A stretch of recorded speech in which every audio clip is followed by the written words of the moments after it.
किसान, बदलते भारत की शान।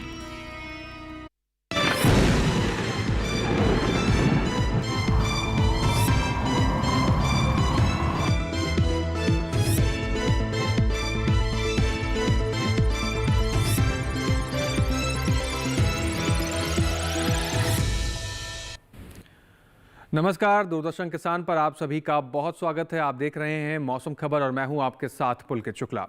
मौसम खबर में आज हम जानेंगे आने वाले दिनों में किस प्रकार से मौसम का हाल रहेगा, वायु गुणवत्ता कैसी रहेगी, पर्यटन स्थलों पर कैसा रहेगा मौसम। लेकिन शुरुआत हम मौसम खबर की करेंगे मौसम के लिहाज से आज की 5 बड़ी खबरों के साथ। मौसम के लिहाज से 5 बड़ी खबरों का रुख कर लेते हैं। सबसे पहले बात रायलसीमा की करते हैं, जहां पर कहीं कहीं भारी बारिश की संभावना जताई जा रही है। रायलसीमा के मौसम के लिहाज से बड़ी खबर है। बात करते हैं लक्षद्वीप की, जहां पर कहीं कहीं जोरदार बारिश की आशंका जताई जा रही है। तो लक्षद्वीप के मौसम के लिहाज से बड़ी खबर। वहीं बात करें तटीय कर्नाटक की, जहां पर कहीं कहीं भारी बारिश की संभावना बताई जा रही है। तटीय कर्नाटक को लेकर भी यह बड़ी खबर। मौसम के लिहाज से तमिलनाडु की बात करें, कई इलाकों में बरसात की संभावना बताई जा रही है। तमिलनाडु के मौसम के लिहाज से ये भी बड़ी खबर।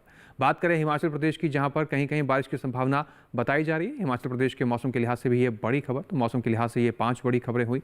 आगे बढ़ते हैं, अपने अगले सेगमेंट का रुख करेंगे मौसम खबर में, जिसमें हम जानेंगे कि देश भर के तमाम राज्यों में मौसम के हिसाब से क्या अलर्ट जारी किया गया है, कहां आपको सावधान रहना है, कहां के लिए चेतावनी जारी की गई है। और इन तमाम जानकारियों को लेने के लिए रुख करते हैं अपने एआई एंकर भूमि की तरफ। नमस्कार किसान भाइयों और बहनों, आप देख रहे हैं मौसम अलर्ट डीडी किसान पर। मैं हूं आपकी एआई एंकर भूमि। आज हम आपको देश भर में होने वाली मौसम की स्थिति की ताजा जानकारी देने जा रहे हैं। उन क्षेत्रों की जानकारी लेते हैं जहां नजर बनाए रखें। कोंकण और गोवा में कहीं कहीं गरज और चमक के साथ तेज हवाओं की संभावना है। मध्य महाराष्ट्र, केरल, तटीय आंध्र प्रदेश और रायलसीमा में भी कुछ स्थानों पर गरज और चमक के साथ तेज हवाएं हो सकती हैं। बाकी सभी राज्यों में फिलहाल कोई विशेष चेतावनी नहीं है। यह थी मौसम की ताजा जानकारी। कृपया सुरक्षित रहें। धन्यवाद। चलिए आगे बढ़ते हैं मौसम खबर में और रुख करते हैं अपने अगले सेगमेंट का, जिसमें आपको जानकारी देंगे देश भर के तमाम राज्यों में आने वाले 24 से 48 घंटों के भीतर बरसात को लेकर क्या संभावना जारी की जा रही है, कहां ज़्यादा बारिश होगी, कहां कम बरसेंगे बादल। इसके बारे में जानेंगे मौसम पूर्वानुमान के जरिए। मेरे पीछे आप भारत का नक्शा देख रहे हैं। इन नक्शे में अलग अलग राज्यों को अलग रंगों से दर्शाया गया। जान लेते हैं क्या कुछ अलर्ट है। हिमाचल प्रदेश की बात करें, जहां पर कहीं कहीं बारिश को लेकर संभावना बताई जा रही है। आने वाले 24 से 48 घंटों के भीतर हिमाचल प्रदेश के कहीं कहीं बारिश आपको देखने को मिलेगी। फिलहाल लद्दाख, लेह, जम्मू कश्मीर, श्रीनगर, गिलगित में कोई बरसात के संकेत नहीं है। पंजाब, चंडीगढ़, उत्तराखंड, हरियाणा, दिल्ली, पश्चिमी उत्तर प्रदेश, पूर्वी उत्तर प्रदेश की बात करें तो यहाँ पर भी फिलहाल बरसात के कोई संकेत नहीं है आने वाले 24 से 48 घंटों के भीतर। लेकिन हिमाचल प्रदेश में कहीं कहीं बारिश आपको देखने को मिल सकती है। वैसे ही उड़ीसा की बात कर लेते हैं। यहां पर भी आप देख रहे हैं कहीं कहीं बारिश की संभावना बताई जा रही है आने वाले 24 से 48 घंटों के भीतर। लेकिन बिहार, झारखंड, गांगे पश्चिम बंगाल में कोई बरसात के संकेत नहीं है। उप हिमालय पश्चिम बंगाल, सिक्किम, अरुणाचल प्रदेश, असम, सिक्किम, मेघालय, नागालैंड, मणिपुर कोई बरसात के संकेत नहीं है। दक्षिण भारत की बात करें, अंडमान निकोबार में कहीं कहीं बारिश आपको देखने को मिलेगी।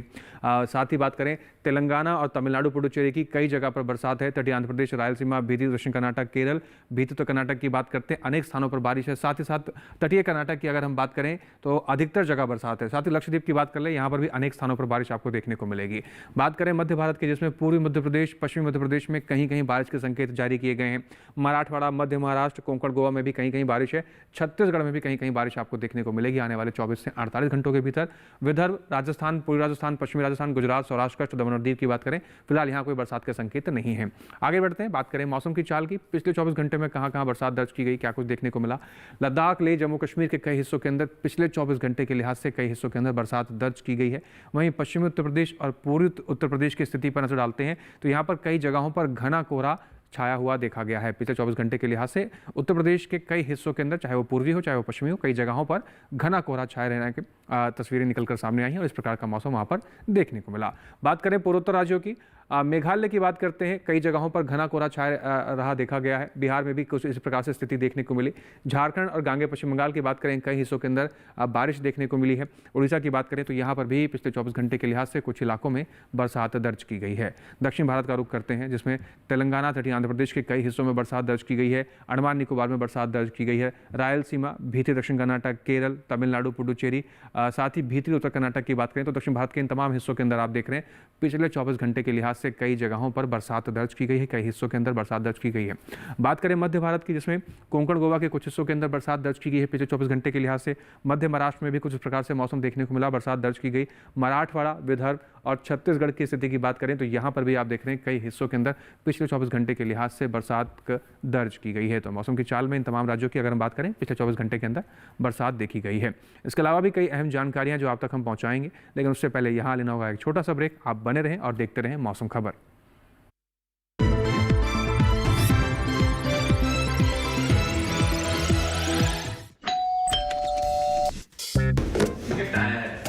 अरे वाह, लेजेंड की बैट। इससे तो मैं खेलूंगा।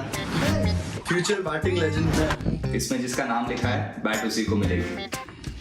अरे यार, देखा, अगर इस पे मेरा नाम नहीं लिखा होता तो कितनी दिक्कत हो जाती। इसलिए आरबीआई कहता है बैंक अकाउंट हो या बैंक लॉकर, उसमें नॉमिनी का नाम जरूर दर्ज करें ताकि आपकी जमा पूंजी उसी को मिले जिसे आपने नामित किया है। आरबीआई कहता है जानकार बनिए, सतर्क रहिए।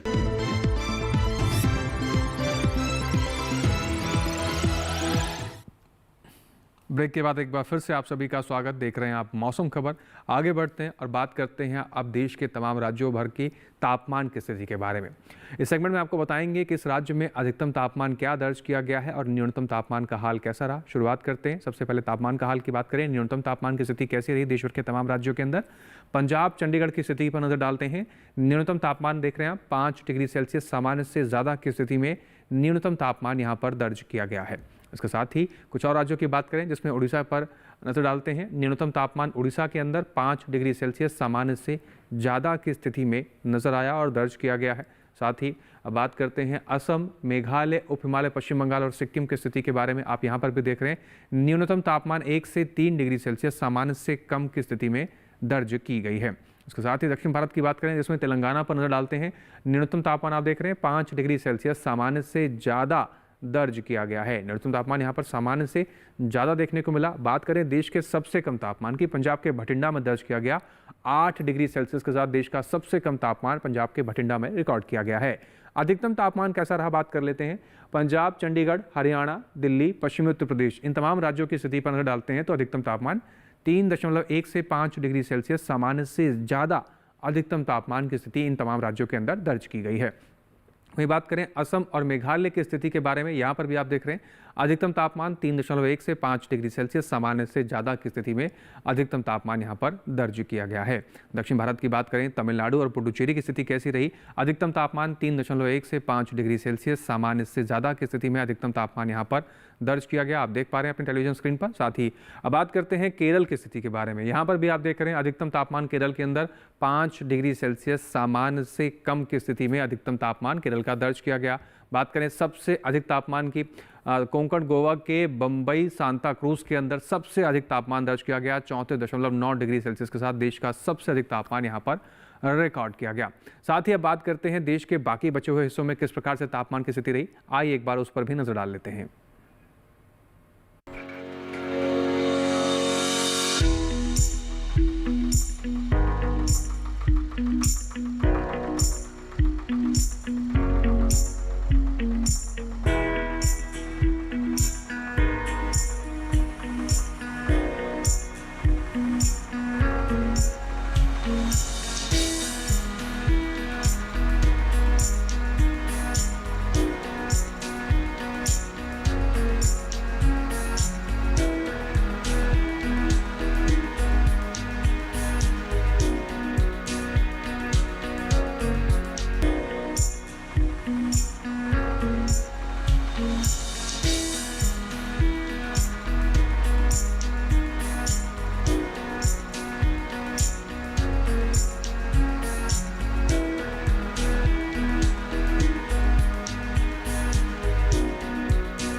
अब यहाँ वक्त हो गया एक और छोटे से ब्रेक का। ब्रेक के उस पार जानेंगे कुछ और महत्वपूर्ण जानकारी। आप बने रहें, देखते रहें मौसम खबर।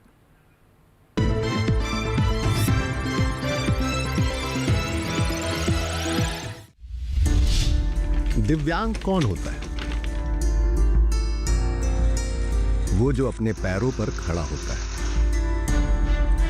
वो जिसका विजन पूरी दुनिया देखती है, वो जिसकी दौड़ कोई रोक नहीं सकता, जिसकी उड़ान कोई बांध नहीं सकता।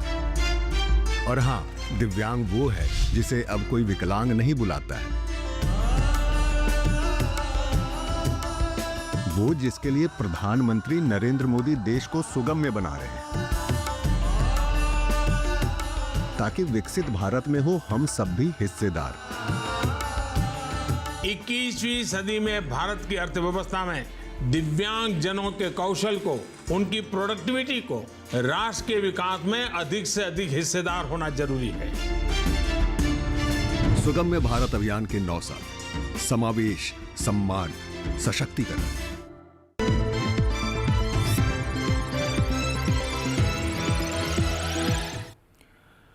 ब्रेक के बाद एक बार फिर से आप सभी का स्वागत है। आप देख रहे हैं मौसम खबर। आगे बढ़ते हैं और रुक करते हैं अपने अगले सेगमेंट का, जिसमें हम जानते हैं अपने देश की आबो हवा की स्थिति कैसी रही, इसका मतलब कि वायु गुणवत्ता कैसी रही। आइए जान लेते हैं अपनी एआई एंकर भूमि से वायु गुणवत्ता का हाल।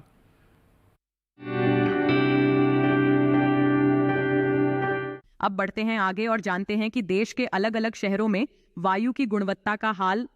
सबसे पहले बात करते हैं देश की राजधानी दिल्ली की, जहां वायु की गुणवत्ता सूचकांक 271 दर्ज किया गया, जो कि थोड़ा खराब श्रेणी में आता है। पुणे की बात करें तो यहाँ वायु की गुणवत्ता संतोषजनक रही। यहाँ वायु गुणवत्ता सूचकांक 121 दर्ज किया गया। वहीं मुंबई की बात करें तो यहाँ भी वायु की गुणवत्ता संतोषजनक रही। यहाँ गुणवत्ता सूचकांक 121 दर्ज हुआ।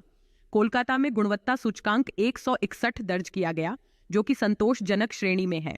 वहीं बेंगलुरु में वायु गुणवत्ता सूचकांक 34 दर्ज किया गया, जो कि बहुत अच्छा है। लखनऊ की बात करें तो यहाँ वायु गुणवत्ता सूचकांक 174 दर्ज हुई, जो कि संतोषजनक है। पटना की बात करें तो यहाँ की वायु गुणवत्ता सूचकांक 225 दर्ज किया गया, जो कि थोड़ा खराब श्रेणी में है। वहीं हैदराबाद में गुणवत्ता सूचकांक 36 दर्ज हुआ, जो कि बहुत अच्छी श्रेणी में आता है। अहमदाबाद में भी वायु की गुणवत्ता अच्छी रही। यहाँ गुणवत्ता सूचकांक 62 दर्ज किया गया। कृपया अपनी सेहत का ध्यान रखें। हम फिर मिलेंगे, तब तक के लिए नमस्कार। धन्यवाद भूमि। आगे बढ़ते हैं मौसम खबर में। अब रुक करते हैं अपने अगले सेगमेंट का, जिसमें आपको जानकारी देंगे देश भर के अपने प्रमुख पर्यटन स्थलों के बारे में। जी हाँ दोस्तों, पर्यटन स्थलों पर किस प्रकार से मौसम रहेगा, आने वाले 4 दिनों में किस प्रकार के तापमान की स्थिति रहेगी, इसके बारे में आपको जानकारी देते हैं। शुरुआत करते हैं पर्यटन पूर्वानुमान की। सबसे पहले बात करते हैं जम्मू कश्मीर के गुलमर्ग की। बुधवार, गुरुवार, शुक्रवार 3 दिन आप देख रहे हैं तेज धूप खिलने के आसार हैं। मौसम साफ रहेगा। शनिवार को मौसम में परिवर्तन देखने को मिलेगा। बादल छाए रहेंगे। कुछ हिस्सों में हल्की फुल्की धूप खिलने के आसार बताए जा रहे हैं। अधिकतम तापमान की बात करें तो 5 डिग्री सेल्सियस से लेकर 7 डिग्री सेल्सियस तक अधिकतम तापमान के जाने की संभावना है। न्यूनतम तापमान की स्थिति -1 डिग्री सेल्सियस से लेकर -3 डिग्री सेल्सियस के आसपास जाती हुई दिखाई पड़ सकती है। बात करें हिमाचल प्रदेश के कुल्लू की, बुधवार, गुरुवार, शुक्रवार, शनिवार चारों ही दिन यहाँ पर चमचमाता हुआ सूरज आपको खिलता हुआ दिखाई देगा। तेज धूप खिलती हुई नजर आएगी। अधिकतम तापमान 20 से 21 डिग्री सेल्सियस के आसपास जा सकता है आने वाले 4 दिनों के लिहाज से। न्यूनतम तापमान की बात करें 1 से 2 डिग्री सेल्सियस के आसपास की स्थिति आपको दिखाई देगी न्यूनतम तापमान की कुल्लू के अंदर आने वाले 4 दिनों को लेकर। फिलहाल चारों दिन मौसम साफ है। तेज धूप खिलने के आसार कुल्लू के अंदर बताए जा रहे हैं। उस प्रकार से आप अपनी यात्रा प्लान कर सकते हैं। उत्तराखंड के अल्मोड़ा की बात करते हैं। बुधवार, गुरुवार, शुक्रवार, शनिवार चारों दिन यहाँ पर भी आप देख रहे हैं मौसम साफ है। तेज धूप खिलने के आसार बताए जा रहे हैं। अधिकतम तापमान 25 डिग्री सेल्सियस के आसपास जाने की संभावना अल्मोड़ा के अंदर आने वाले 4 दिनों के लिहाज से। न्यूनतम तापमान 5 डिग्री सेल्सियस के आसपास की स्थिति पर दिखाई देगा और बना रह सकता है। फिलहाल चारों दिन अल्मोड़ा में भी मौसम साफ रहने के संकेत जारी किए गए हैं मौसम विभाग द्वारा। आप इस प्रकार से अपनी यात्रा प्लान कर सकते हैं। बात करते हैं पंजाब के अमृतसर की। बुधवार, गुरुवार शुरुआत के 2 दिन आप देख रहे हैं घना कोहरा छाए रहने के संकेत जारी किए गए हैं। शुक्रवार, शनिवार मौसम में परिवर्तन देखने को मिलेगा। तेज धूप खिलने के आसार बताए जा रहे हैं। अधिकतम तापमान की स्थिति 23 से 24 डिग्री सेल्सियस के आसपास की दिखाई देगी आने वाले 4 दिनों के लिहाज से। न्यूनतम तापमान 8 से 12 डिग्री सेल्सियस के आसपास की स्थिति में आपको दिखाई देगा आने वाले 4 दिनों के लिहाज से। लेकिन बुधवार, गुरुवार को खास सावधान रहने की जरूरत है। यहाँ पर आपको घना कोहरा छाए रहने की संभावना बताई जा रही है। असम के गुवाहाटी की बात करें, बुधवार, गुरुवार, शुक्रवार, शनिवार आने वाले चारों दिन यहाँ पर आप देख रहे हैं घना कोहरा छाए रहने की संभावना बताई जा रही है। अधिकतम तापमान 27 से 28 डिग्री सेल्सियस के आसपास जाता हुआ दिखाई देगा। न्यूनतम तापमान की स्थिति 13 से 14 डिग्री सेल्सियस के आसपास की बनी रह सकती है। लेकिन चारों दिन यहाँ पर भी घना कोहरा छाए रहने की संभावना बताई जा रही है। तो गुवाहाटी अगर आप जाने की तैयारी कर रहे हैं तो कोहरे के लिए भी आप तैयारी कर सकते हैं। नागालैंड के कोहिमा की बात करें, बुधवार, गुरुवार, शुक्रवार, शनिवार नागालैंड के कोहिमा में भी कुछ प्रकार से मौसम देखने को मिलेगा। चारों दिन आप देख रहे हैं घना कोहरा छाए रहने के संकेत जारी किए गए हैं। अधिकतम तापमान की स्थिति 18 डिग्री सेल्सियस के आसपास आपको देखने को मिलेगी आने वाले 4 दिनों के लिहाज से। न्यूनतम तापमान यहाँ पर भी 8 डिग्री सेल्सियस के आसपास की स्थिति बार आपको दिखाई देगा, लेकिन चारों दिन यहाँ पर घना कोहरा छाए रहने की संभावना जारी की गई है। उस प्रकार से आप अपनी यात्रा तैयारी कर सकते हैं। केरल के मुन्नार की बात करें, बुधवार, गुरुवार, शुक्रवार शुरुआत के 3 दिन बरसात होने के संकेत जारी किए गए हैं। शनिवार को मौसम में परिवर्तन आपको देखने को मिलेगा, बादल छाए रहेंगे, हल्की फुल्की धूप खिलने के आसार भी जारी किए गए हैं। अधिकतम तापमान की बात करें तो 23 डिग्री सेल्सियस के आसपास अधिकतम तापमान के जाने की संभावना है। वहीं न्यूनतम तापमान 16 डिग्री सेल्सियस के आसपास की स्थिति पर नजर आ सकता है, लेकिन 3 दिन जो शुरुआती हैं वहां पर खास ध्यान रखने की जरूरत है। बरसात के संकेत जारी किए गए हैं। गुजरात के सूरत की बात करें, बुधवार, गुरुवार, शुक्रवार, शनिवार चारों दिन देख रहे हैं सूरत में मौसम साफ रहने के संकेत हैं और चारों दिन यहां पर खिलखिलाती हुई धूप आपको नजर आएगी। अधिकतम तापमान की बात करें 31 से 32 और 33 डिग्री सेल्सियस तक अधिकतम तापमान जाने की संभावना है। वहीं न्यूनतम तापमान की बात करें तो 22 डिग्री सेल्सियस से लेकर 24 डिग्री सेल्सियस तक न्यूनतम तापमान की स्थिति आपको नजर आ सकती है। फिलहाल सूरत का मौसम भी साफ होने की आशंका जताई जा रही है और संकेत जारी किए गए हैं। राजस्थान के अजमेर में भी बुधवार, गुरुवार, शुक्रवार, शनिवार चारों दिन मौसम साफ है, तेज धूप खिलने के आसार जारी किए गए हैं। अधिकतम तापमान की बात करें तो 25 से 26 डिग्री सेल्सियस तक अधिकतम तापमान के जाने की संभावना बताई जा रही है। न्यूनतम तापमान 11 से 12 डिग्री सेल्सियस के आसपास आपको देखने को मिलेगा और चारों दिन यहां पर मौसम साफ है, खिलखिलाती हुई धूप आपको नजर आएगी। आप इस प्रकार से अजमेर की यात्रा कर सकते हैं और मौसम के लिए तैयार रह सकते हैं। बात करें मध्य प्रदेश के भोपाल की, बुधवार, गुरुवार, शुक्रवार, शनिवार चारों दिन यहां पर घना कोहरा छाए रहेगा, इसकी संकेत जारी किए गए हैं। अधिकतम तापमान 25 डिग्री सेल्सियस से लेकर 26 डिग्री सेल्सियस तक जाने की संभावना बताई जा रही है। वहीं न्यूनतम तापमान की बात करें तो 11 से 12 डिग्री सेल्सियस के आसपास की स्थिति आपको न्यूनतम तापमान की नजर आएगी, लेकिन साथ ही चारों दिन यहाँ पर घना कोहरा छाया रहेगा। तो इस प्रकार से आप अपनी यात्रा तैयारी कर सकते हैं, इस प्रकार से सावधानी बरत सकते हैं। ये हुई बात पर्यटन पूर्वानुमान की। अब बात करते हैं अपने देश के किसानों की और उनकी फसलों की। किस प्रकार से मौसम के लिहाज से आपको सावधानियां बरतनी है, किन बातों का ध्यान रखना है, कैसे कृषि कार्य करने हैं, आइए जानते हैं अपने AI एंकर कृष के जरिए।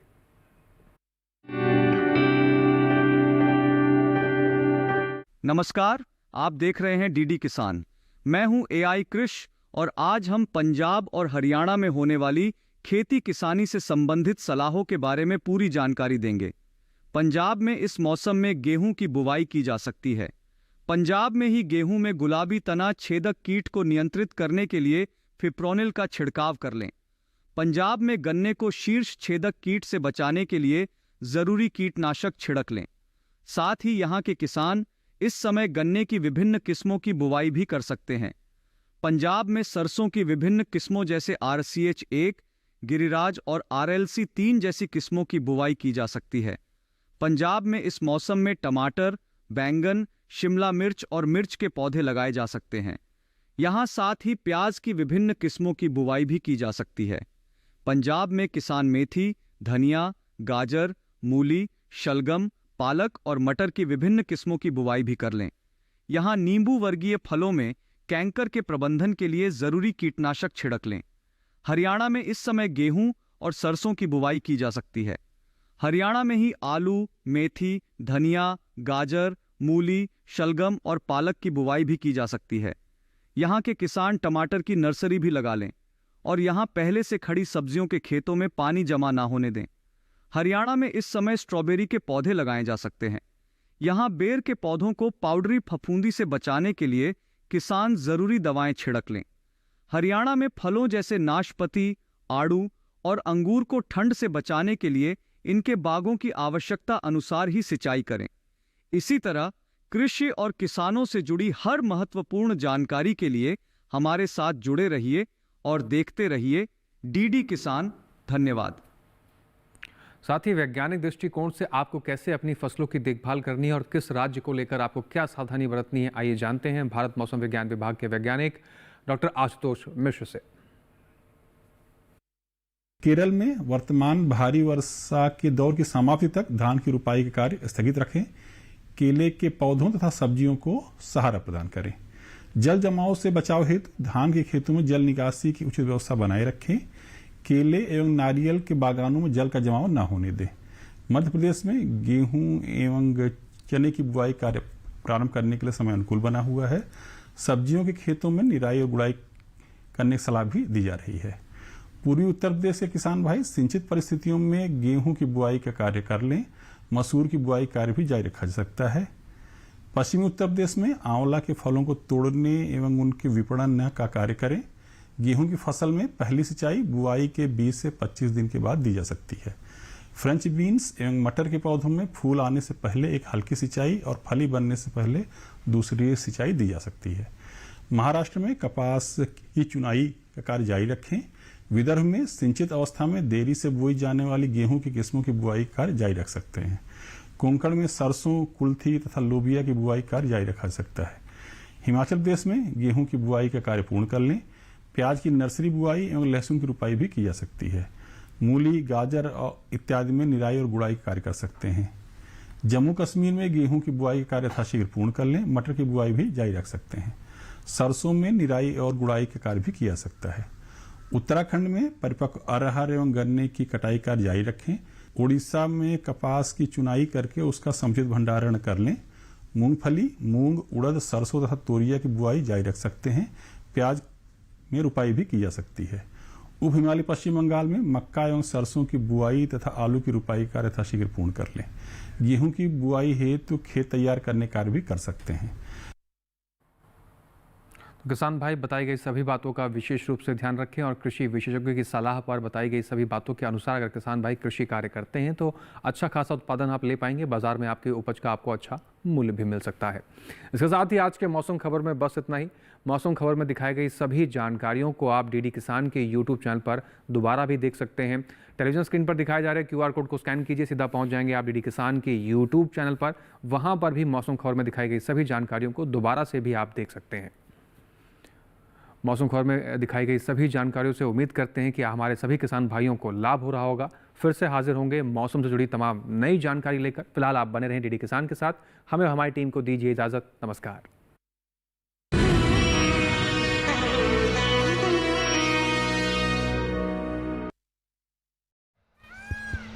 सुनिए सुनिए सुनिए, आपके गांव में फिर सजेगा प्रश्न मंच। आपके गांव में फिर सजेगा प्रश्न मंच।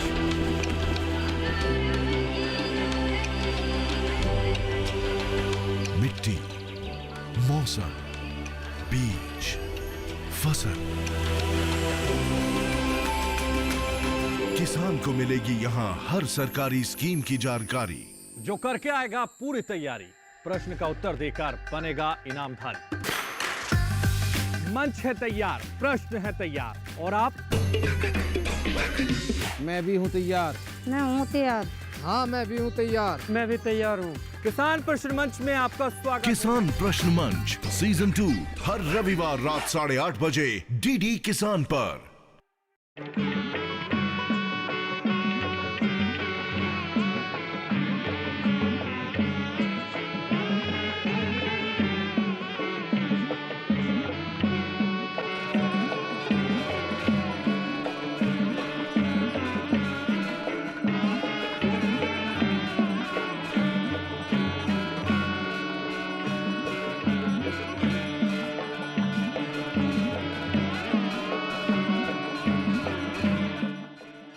देखिए अयोध्या में श्री रामलला मंदिर से नित्य आरती का सजीव प्रसारण प्रतिदिन प्रातः 6:30 बजे डीडी नेशनल पर।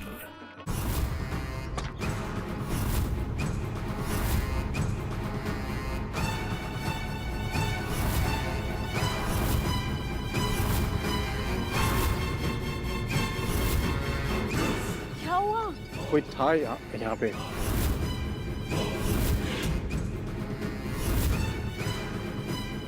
मर तो नहीं गया? नब्ज नहीं चल रही पापा।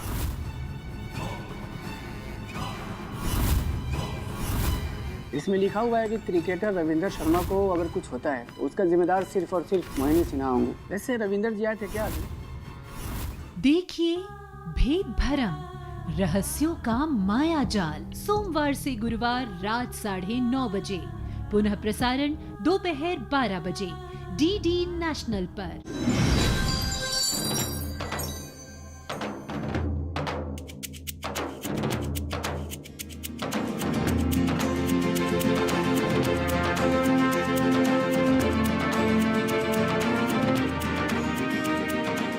फसल की कटाई के साथ ही उत्तर भारत के किसान अगली फसल की तैयारी में लग जाते हैं, पर अगली फसल की तैयारी किसी चुनौती से कम नहीं होती, क्योंकि पिछली फसल की कटाई के बाद जो अवशेष खेतों में रह जाते हैं उनका निपटान भी करना होता है। ये जो अवशेष खेतों में रह जाते हैं इन्हें हम आम बोलचाल की भाषा में पराली कहते हैं। पराली को बहुत ही कम समय में खेतों से हटाने की कोशिश में इन्हें जलाना बहुत आसान सा लगता है।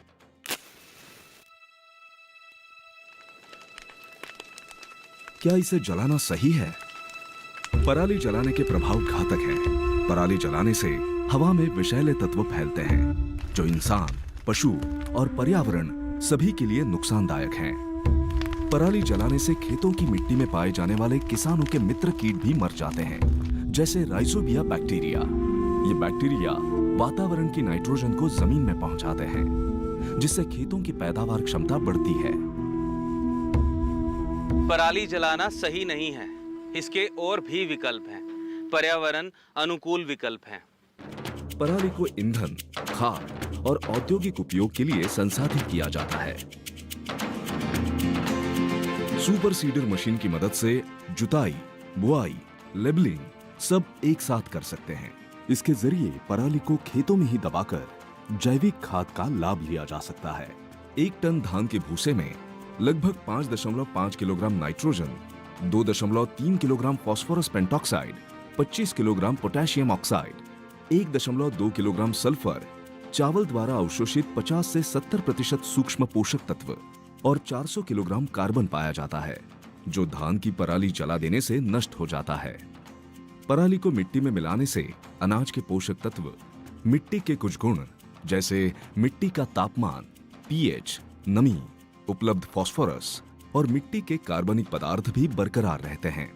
साथ ही खाद खर्च पर 1500 से 2000 रुपए प्रति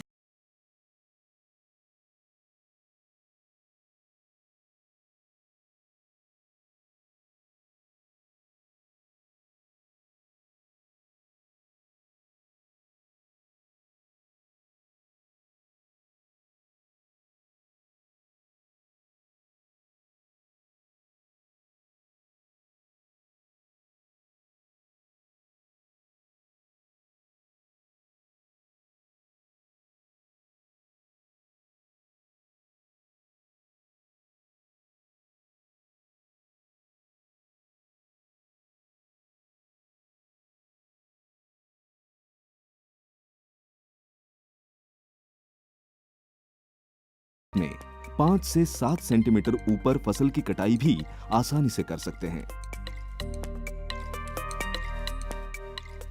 स्ट्रॉ बेलर मशीन पराली को गट्ठर में बदलता है। इन गट्ठरों को फैक्ट्रियों तक पहुंचाया जा सकता है, जहां इससे बहुत सारी चीजें जैसे कि ऑर्गेनिक डिस्पोजेबल बर्तन, थर्मोकॉल इत्यादि बनाई जाती हैं, जो पर्यावरण अनुकूल हैं। इससे किसान अपनी आय भी बढ़ा सकते हैं। भारत सरकार के सहयोग से पंजाब प्रदेश में क्रॉप रेजिड्यू मैनेजमेंट स्कीम चलाई जा रही है, जिसके तहत जहां पर किसानों को पराली प्रबंधन के लिए जो के धान के अवशेष बच जाते हैं उनको संभालने के लिए, उसका इन सिटू मींस उसको खेत में मिट्टी में मिलाने के लिए, जहां उसको खेत से बाहर निकालकर उसको इंडस्ट्री को सेल करने के लिए एक स्कीम चलाई जा रही है, क्रॉप रेजिड्यू मैनेजमेंट। इसके तहत इनको मशीनरी जिसमें मुख्य तौर पर baler, rake, happy seeder, super seeder, smart seeder और क्रॉप रीपर ऐसी मशीनें हैं जो किसानों को 50% से लेकर 80% सब्सिडी ली है। पराली से जैविक खाद बनाना एक कारगर तरीका है। इसे कंपोस्टिंग की प्रक्रिया द्वारा खेतों में ही सड़ाया जा सकता है, जिससे जमीन की उर्वरता बढ़ती है और फसलों को प्राकृतिक पोषण भी मिलता है। पराली से बायोगैस बनाना एक प्रभावी तरीका है। इस प्रक्रिया से न केवल ऊर्जा उत्पन्न होती है, बल्कि ये पराली के सही निपटान का भी समाधान प्रस्तुत करती है।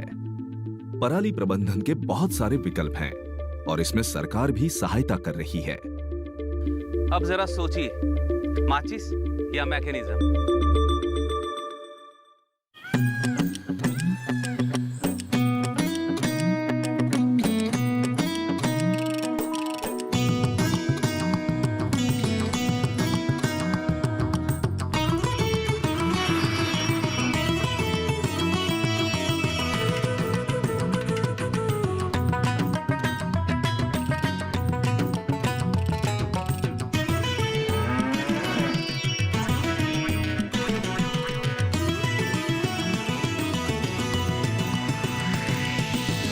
डीडी किसान, बदलते भारत की शान।